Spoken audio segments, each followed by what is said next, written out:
And get my slides up fully.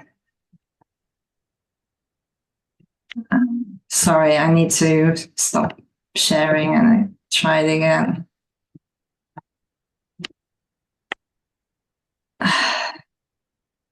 We can see the PowerPoint screen. Yeah, but I need to see the whole, I don't know, record from the beginning, now review. Normally I can see the whole, I don't know what's happening here. Can you see the whole slide, or do you see my screen as well? We can see your screen. We can see the whole PowerPoint screen. If you come out of the sharing, if you go to share on PowerPoint, can you press share to Teams? Share to Teams? No. Teams. We're on Zoom, not Teams. That was the wrong one. Is there not a present? Sorry, I'm just a little bit lost. Where do you want me to be? I'm sure there's in. I'm normally not having this problem.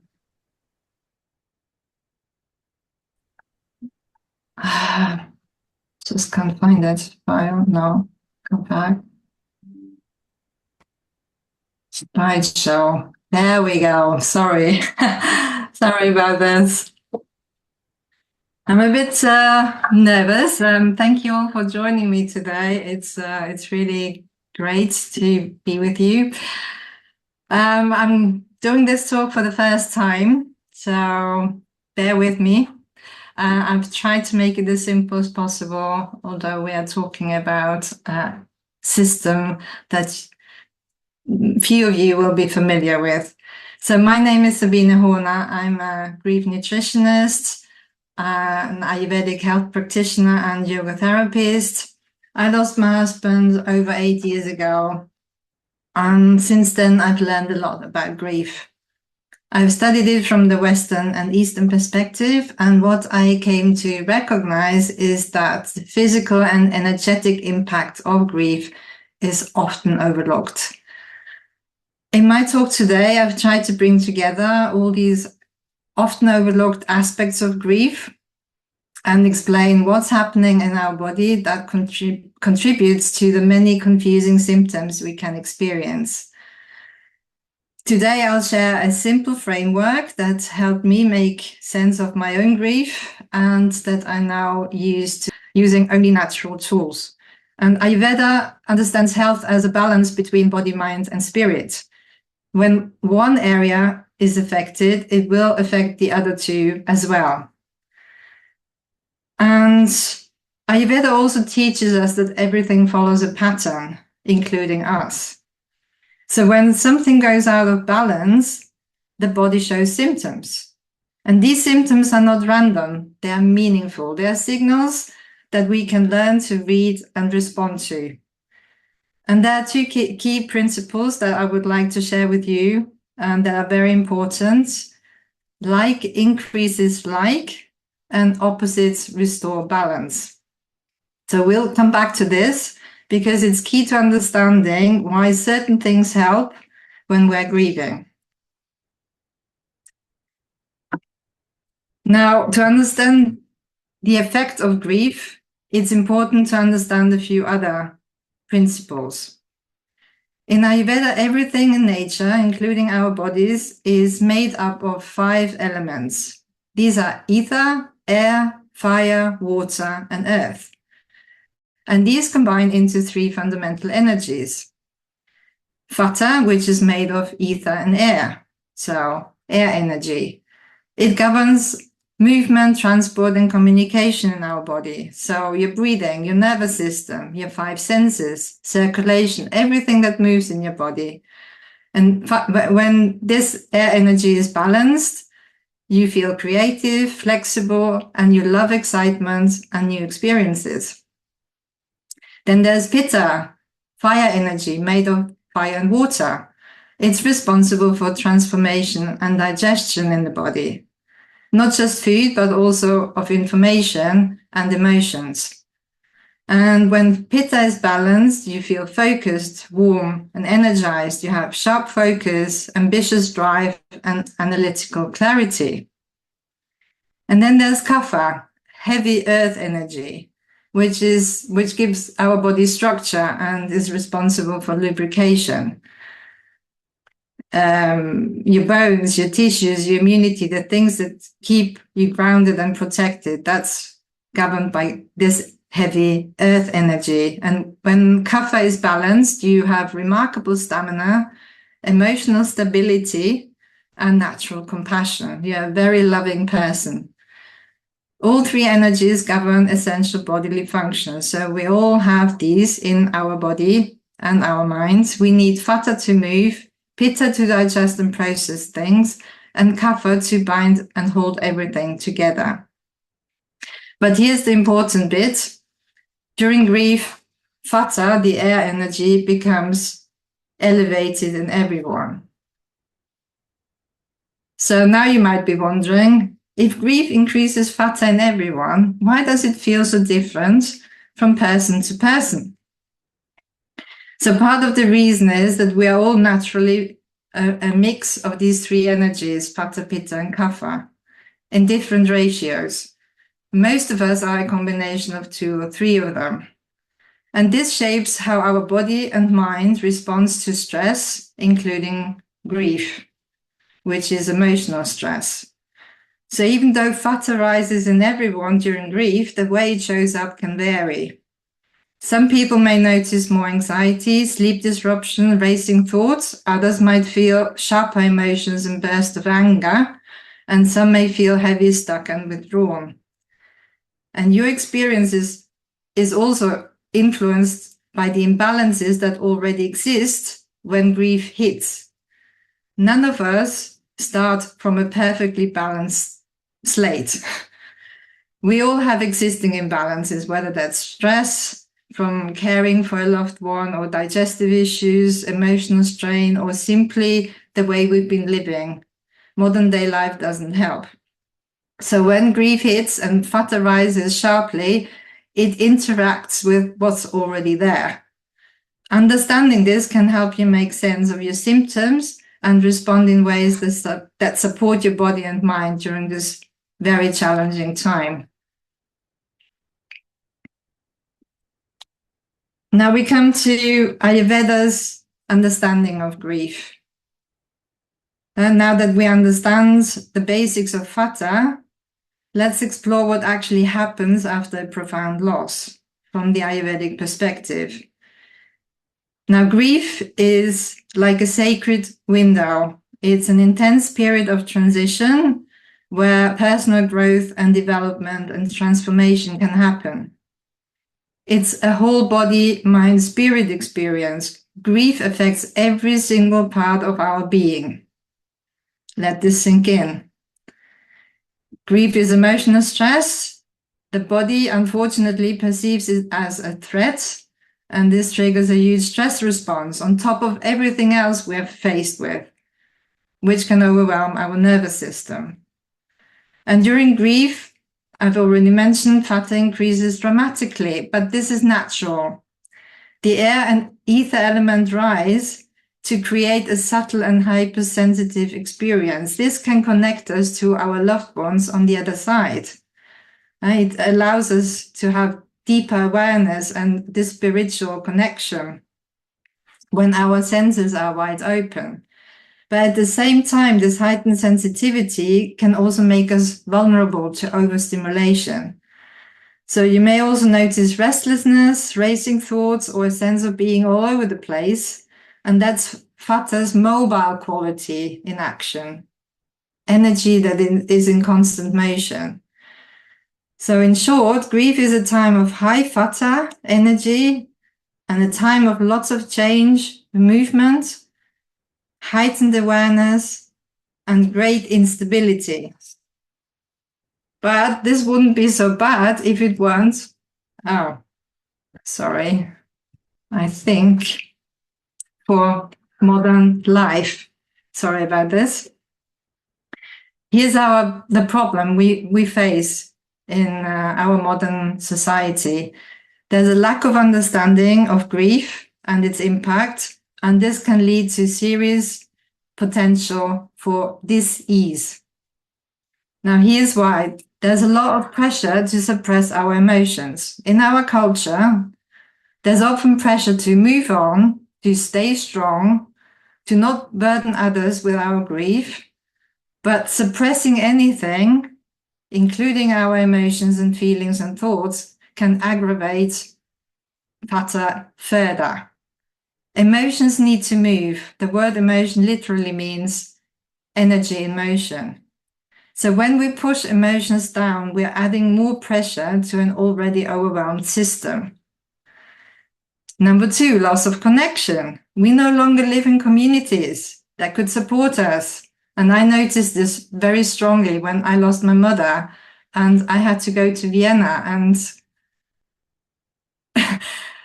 use public transport system, and there wasn't a community that could support me. I felt very much alone. So losing someone can also mean losing connection to people we were close to. Like I lost my family-in-law. And withdrawal from society, from other people, feeling unseen or unheard or alone increases vata further. Then there's our coping mechanisms with grief. Often we are not taught how to sit with emotional pain or process it in a healthy way. So food often becomes the primary coping mechanism, and it's also socially accepted. Food becomes self-soothing, but modern comfort foods are the opposite of what we need to balance vata energy. They can actually make things worse. Then there's overstimulation and lack of rest.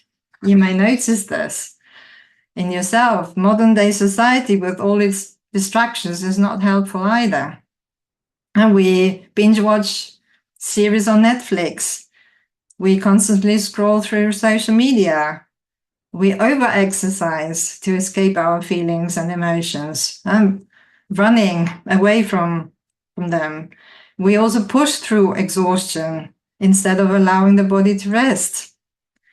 All these activities overstimulate an already hypersensitive nervous system and also our hypersensitive senses, and they cause even more movement and restlessness.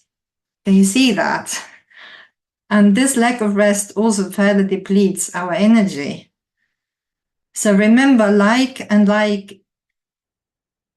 increases like, and if vata is already high, mobile, overstimulated and depleted, and we then add more mobile stimulating activities while not allowing ourselves to rest, we make things worse.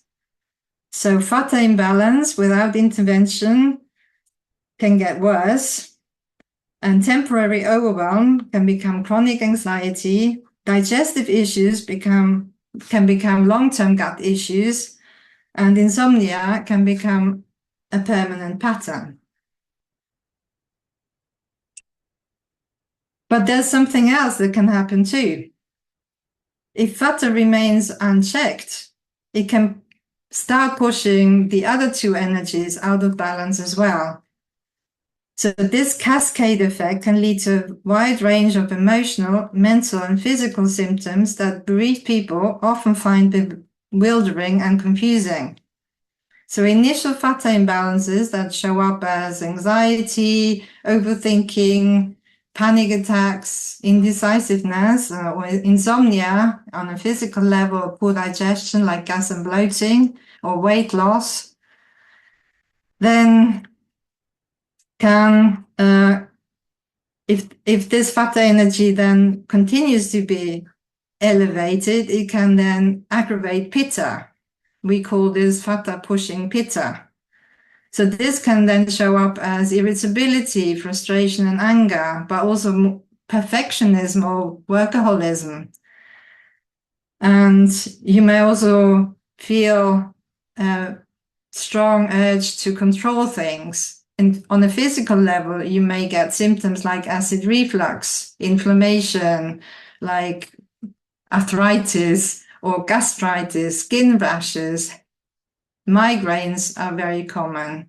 And also a feeling of overheating, too much heat in the body in general. And eventually, kapha can become disturbed too. And this can show as lethargy. Yeah, you can't get out of bed in the morning, brain fog, you can't think clearly, sluggish digestion, emotional eating, and also emotional withdrawal or feeling of you can't let go of things, you become very attached to things. So this is why grief symptoms can feel so varied and confusing. And the symptoms vary between people depending on which energies are affected, but vata is usually the driver. It's the initial imbalance that sets everything else in motion. And the good news is that addressing vata first can actually improve other symptoms as well. This is very empowering, and it means there's something practical that we can do. But there's another piece of the puzzle to our confusing grief symptoms that's really important to understand, and that earned me the name Gut Grief Guru. Now, we've heard that grief is intense emotional stress, and stress directly affects the nervous system. And in Ayurveda, the nervous system is governed by vata. So when vata is high, the nervous system becomes more reactive and the body shifts into a stress response. So what we know as fight, flight, or freeze. And when the body is in this state, it prioritizes survival. Digestion becomes very, very unimportant. So when we're in the stress response, blood is diverted away from our digestive system to the limbs, to the heart, to the liver, to help us run away from the threat, the saber-toothed tiger in ancient times. Not much has changed in our physiology since then. You might notice that food is sitting in your stomach heavily, or that your stomach is tied in knots, or that your appetite is just not there. And so this stress response impacts your gut, your appetite, your digestion. And when this goes on for a prolonged period of time, you get nutrient deficiencies and digestive issues, but also imbalances in your gut microbiome, if you've heard of that. So your beneficial gut bacteria are also massively affected by stress and they get depleted. And they are really key to keeping us in good health. So when your digestion is compromised, your ability to cope with grief is also compromised. Your anxiety, your foggy brain, your insomnia, your energy, your mood, all of these common grief symptoms can get worse by nutrient deficiencies and gut issues. So this makes supporting our digestion one of the most practical and powerful things you can do when you're grieving. But this is where many people struggle. Let's face it. When we're grieving, we often don't have the energy or motivation to cook. So what happens? We start skipping meals, we eat at irregular times, and irregularity further increases vata energy. We also turn to processed convenience foods, which are low in fiber and more difficult to digest. And this combination of irregular eating and eating low fiber foods can also destabilize our blood sugar levels. So you can see this, and this is what I call a double whammy. So this blood sugar spikes and drops on top of our grief roller coaster, the emotional ups and downs. So these big swings in blood sugar can also cause sugar cravings and make comfort eating, can lead to emotional and comfort eating. And this creates a vicious cycle. So we have no energy to cook, we skip meals or eat processed food, get blood sugar instability, this worsens our symptoms, we get more irritable, more anxious, more angry, more tired, and we have even less ability to cook. So poor nutrition makes grief harder, but grief also makes good nutrition harder. So this is the problem we are facing, and it's quite a lot, isn't it? So we have seen that grief naturally raises vata energy, creating all this restlessness, hypersensitivity, instability, ungroundedness, and emotional overwhelm. But when we understand what drives vata higher, we can avoid behaviors that make it worse. And importantly, we can prevent these short-term imbalances from turning into more serious issues later, issues that often nobody connects any longer to your loss that you experienced maybe years ago. So how do we actually balance vata? That's a crucial question.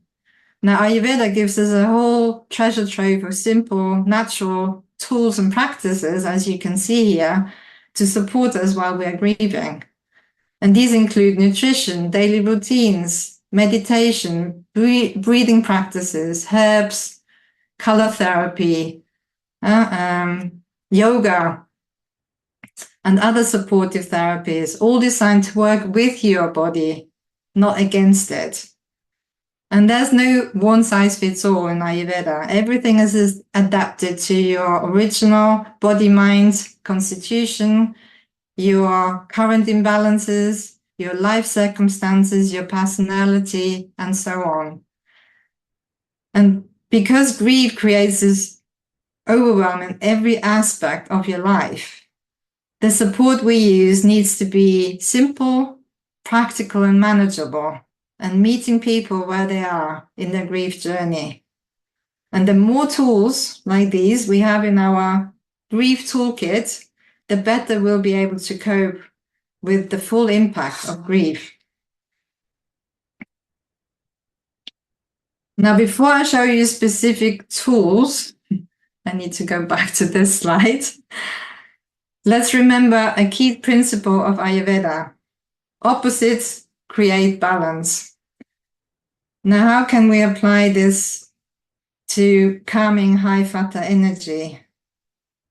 Now, we need to look at its key qualities. All these three energies, vata, pitta, and kapha, have specific qualities. And two typical vata qualities we've already touched upon are mobile and subtle, right? And remember, our senses are wide open and there's a lot of change and movement when we're grieving. And here are a few more qualities that are also important to recognize. Dry. We may be lacking nourishment, not drinking enough, or lack lubrication, not eating enough food with healthy fats. And your skin might be dry, your mouth, and you may feel depleted. Then there's cold quality. You feel chilled, but also isolated, craving warmth and comfort. That's very common in grief. And then there's the rough and irregular quality. Your moods or energy may feel up and down, irregular, and your routines also become irregular. Not just your meal routine, also your bedtime routine. And then there's light. You may feel ungrounded, scattered, or like you might float away. Does any of this sound familiar? Which of these qualities do you recognize in yourself right now? Now, here's where it gets really practical. We can use opposite qualities to calm vata. If vata is cold, we can use warmth. If it's mobile, we can use stillness. If it's light, we can use grounding. And let me show you now in the next few slides how we can apply this principle of opposites restore balance. Now, first of all, we can calm vata through breath, sound, and movement. So we are moving now into the practical part of the talk. So the simplest and most accessible tool that you have is your breath. In Ayurveda, Vata governs all movement in the body, including your breath and your nervous system. I've already mentioned this. And when you slow and deepen your breath, you directly influence this Vata energy and gently change your response to emotional stress. So slow, deep belly breathing signals the body that you are safe. And it puts us into rest and digest mode, improving our digestion. And the best thing about your breath is you can use it anytime, anywhere. It's there, it's free, it's natural, and it's very powerful. But then we can also use rhythmic movement, repetitive sounds, chewing mindfully, and gentle yoga or meditation or other gentle movement practices to calm Vata. So repetitive hand movements is something that people actually automatically do, or also traditionally, like the rosary in Austria. When my aunt died, I was invited in church, and we were repeating the rosary all the time, over and over and over. There were lots of women in the congregation. We were all doing this together. So that was very calming, because it's repetitive, it's predictable. So it gives your body the feeling of safety. It knows what's coming next. But keeping your hands busy is also very important. So while you do the rosary, in Greece, they also have like what's called a konvoloi, and you can see men sitting outside the cafes doing this all the time with their kind of rosary. So that's very calming. Knitting, drawing, painting, journaling, writing, all these hand movements, or cooking, can be very, very supportive when we're grieving. And also just simply chopping vegetables, anything that's rhythmic can be soothing. And then repetitive sounds like drumming, humming, or listening to very calming music. And chewing is also very good because it stimulates the vagus nerve, like all these repetitive sounds and movements, and the deep breathing do as well. Anything here that uses the throat stimulates the vagus nerve and puts us into rest and digest mode. So chewing, gargling, humming is also done here. Very important. And then using stillness to counter the high mobile quality of this high air energy. And it doesn't have to be yoga or meditation, it can also be Tai Chi, Qigong, or Pilates. But what these gentle movements practices also do is to help us check in with our body and our minds, and allow us to check in. How am I feeling today? What do I need to support myself today? When I lost my husband, I had something like, I started every morning sitting still and just being with my grief for half an hour, sometimes an hour, and I was just there with my grief. And I heartily recommend you do something similar, like set time aside for your grief, where you can just sit still and notice what's going on for you. And this is also something I do in my yoga classes. And we use breath, sound, relaxation, and slow repetitive movement to calm the nervous system, release tension, and reconnect with a sense of steadiness and inner calm. Now, I also mentioned that Vata governs our five senses, so we can also balance Vata through the five senses. So, and also decrease this overstimulation in our modern day life that we are exposed to on a daily level. To do something for our sight, we can dim the lighting, we can use candles. Natural views are really calming for our eyes. Avoiding screens above all. We always come back to this one. Sound, we can use humming, drumming, repetitive sounds. nature sounds, like on a tape, on a DVD or a CD. Touch, massaging yourself, touching yourself becomes very important, especially when you've lost your partner. Soft clothing can help, and a weighted blanket can help us sleep. Smell, we can support this with essential oils like rose, can be very soothing, calming, and grounding. And reach us even when nothing else can reach us, like Bach flower essential oils, that rose, wild rose, this one can help. And taste, soft, warm, moist, and grounding foods, not dry, not cold, not light. And we want to balance these Vata qualities that have gone out of balance. So when it comes to foods, specifically, let's talk about foods that balance Vata again. Regular meals, and to counter the irregular quality of Vata. Warm, cooked, easy to digest foods. Nothing difficult, nothing cold, as I said. Then include Vata reducing herbs and spices. And that can be fresh ginger, cumin, fennel, cinnamon, cardamom, but also these spice mixes that you can see in the picture. Hingvastak, or the other one is just a Vata Jhana from Maharishi Ayurveda, which you can't see at the moment. Favor naturally sweet tasting and grounding foods. So sweet tasting isn't sweet food. It can be honey and maple syrup, but it also includes meat. Anything that's nourishing, building, and that's truly comforting. Whole grains, vegetables, all kinds of fruit, and also root vegetables, like sweet potatoes and carrots.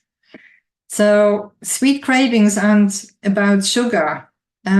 Sweet cravings is your body asking for nourishment, because you have sweet cravings because you feel malnourished on either a physical, mental, emotional, spiritual level. So check in and go for these sweet tasting foods rather than sweet foods. And I've already mentioned avoiding cold and dry foods, but also raw salads and leftover foods are very Vata imbalancing. And dry foods include crackers and chips. So just be aware of this. And avoid cold desserts after a meal. That will just ruin your digestion, because anything cold diverts blood away again from your stomach, and we need a lot of blood to digest our food properly. Be aware of difficult to digest foods like wheat and cow's dairy, and don't eat them particularly in the evening, and avoid late evening meals. Our digestion becomes weaker as the day progresses, and so evening meals have to be light and should be earlier and not later than 7:30, and to allow the body to digest it before we go to bed. And also avoid cold fluids, especially around meal times. I am always very adamant about that. That again drives blood away from your stomach, and we want it in the stomach. So favor more herbal teas if you can. And I know you may be thinking, I don't have energy to cook like this, to prepare fresh, warm, cooked, easy to digest food, but start small. And if you haven't got a slow cooker, I highly recommend you get one. A slow cooker can be your life savior. I wouldn't eat warm regular meals every day without my slow cooker. And if you find everything overwhelming, you can also just start with your breakfast. Have a light and warm breakfast. This will really set you up for the day. and get you off the blood sugar roller coaster first thing in the morning, by just stabilizing your blood sugar. So if you want more support when it comes to your meals, there are a lot of cooking videos on my YouTube channel, and I do a regular talk about food and grief, where I go into more depth about this whole topic. And there's also a free lottery-funded cooking workshop happening tomorrow. If you're interested in joining, there's still 3 places available. Now, what's also important to balance this high fat energy is restoring stability through our daily routine. Predictable routines calm fata and create a sense of safety. And regular routines begin with sleep. When you sleep better, you wake at a more regular time. When you wake at a regular time, you can eat regular meals. When you eat regular meals, your blood sugar is stable. And when your blood sugar is stable, you cope better with grief, because you're supporting your energy, your mood, your mental clarity, everything. So it all connects. And here's what you need to know about sleep times, and a few basic ideas to help balance vata one way or another. So in Ayurveda, we recognize, you can see it on the right, that there are different times of day with different energetic qualities. So between 6 and 10 p.m., the heavy kapha energy is dominant.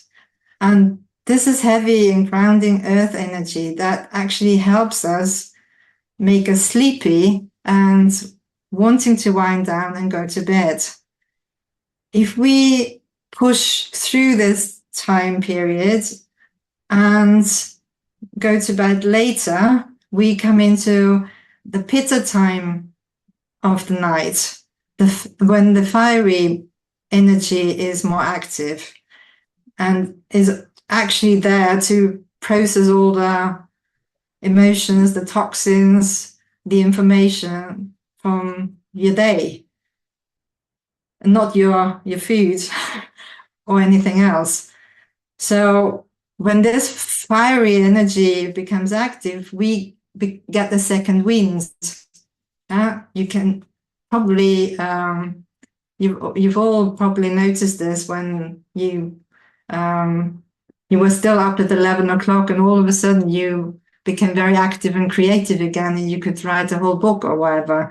So it then becomes harder to fall asleep. And if we push it even further and we go to bed after 2 a.m., this is where the light vata energy becomes dominant, and it's even harder then to go to sleep.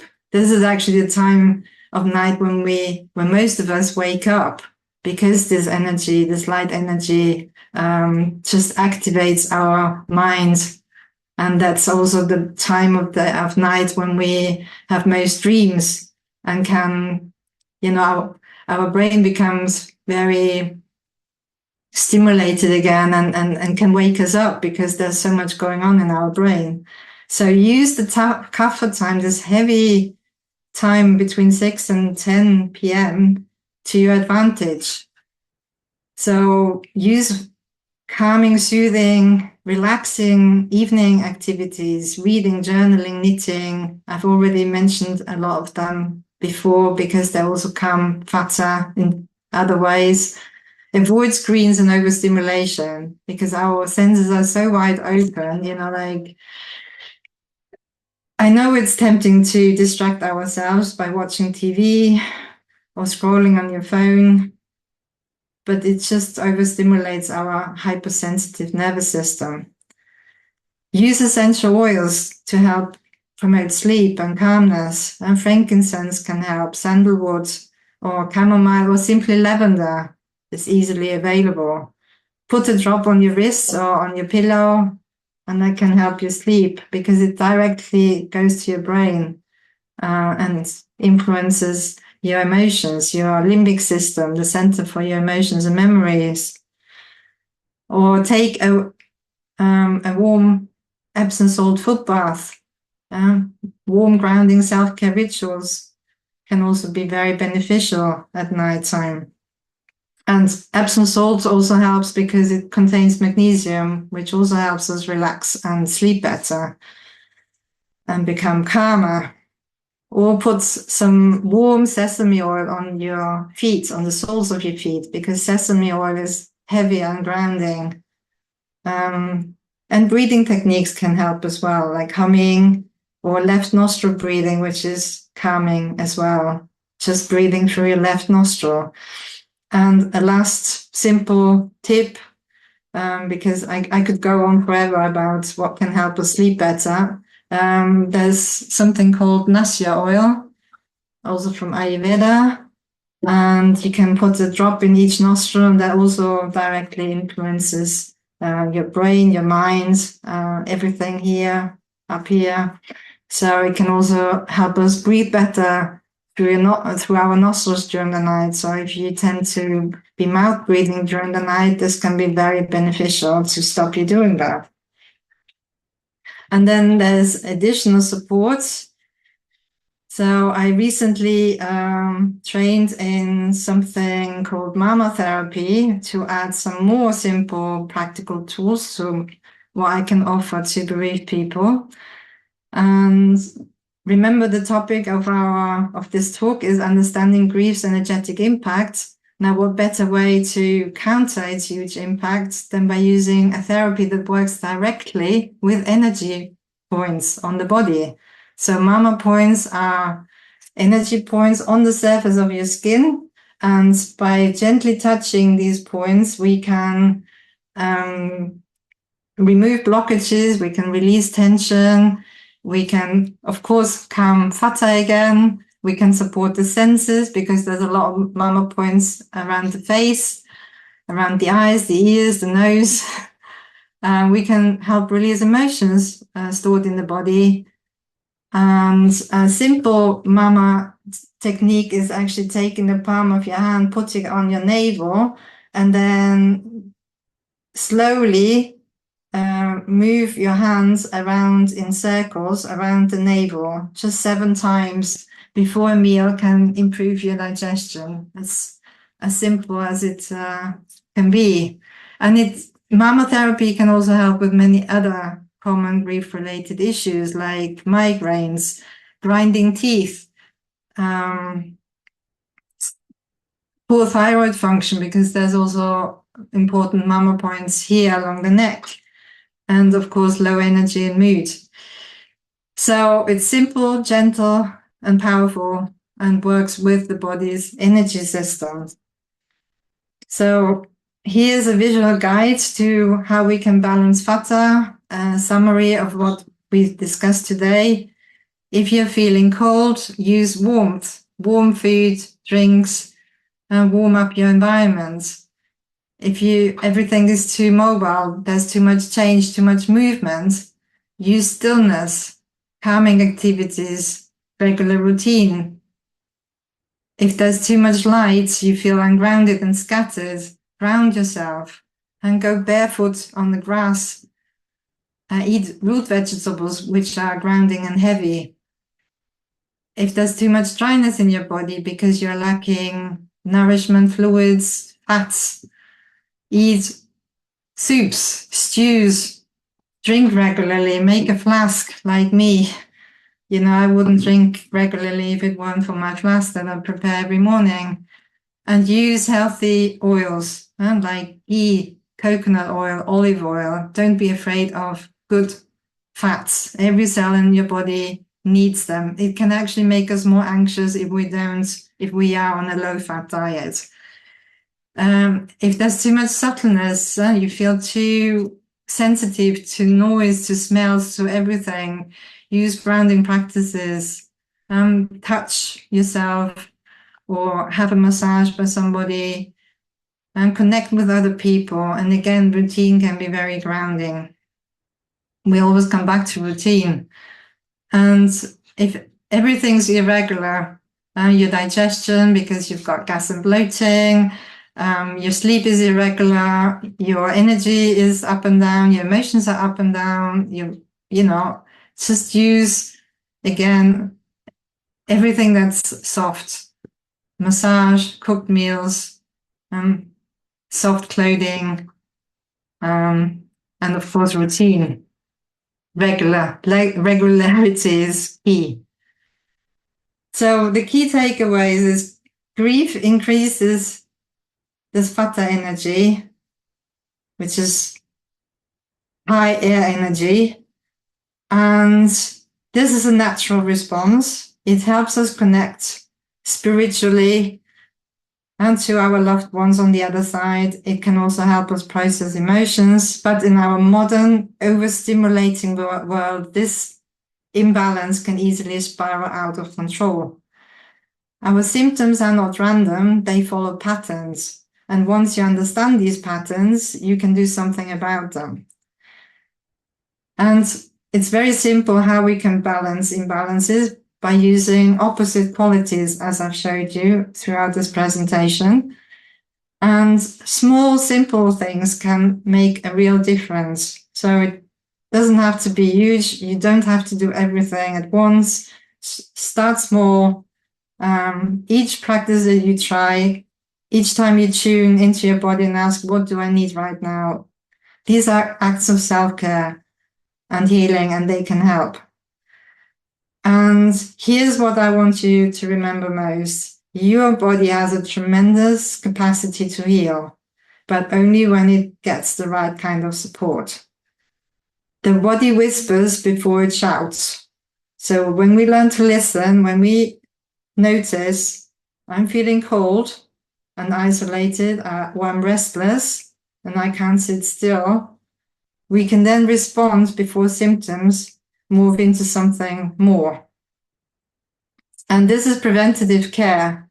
So grief is not a disease, but without early intervention on the physical and energetic level as well, it can contribute to long-term health issues. And I see this over and over again. Ayurveda offers a clear, gentle path to healing with many natural, highly effective practices and tools. And everything I've shared with you today comes from this ancient wisdom. And if you would like more support, it doesn't end with this talk. You can access a lot of free resources that I share via my website or my YouTube channel, and the grief-friendly pantry, for example, a recipe book of what to stock to be able to cook easy to digest, warm, freshly cooked meals. And there's my well-being community for grieving partners, which is free to join. There are my grief yoga classes, and that is this funding cooking workshop. And there will be other funded workshops in the near future. If you're interested, then stay in touch, please. And here's how you can connect with me. I'm going to stop sharing in a minute.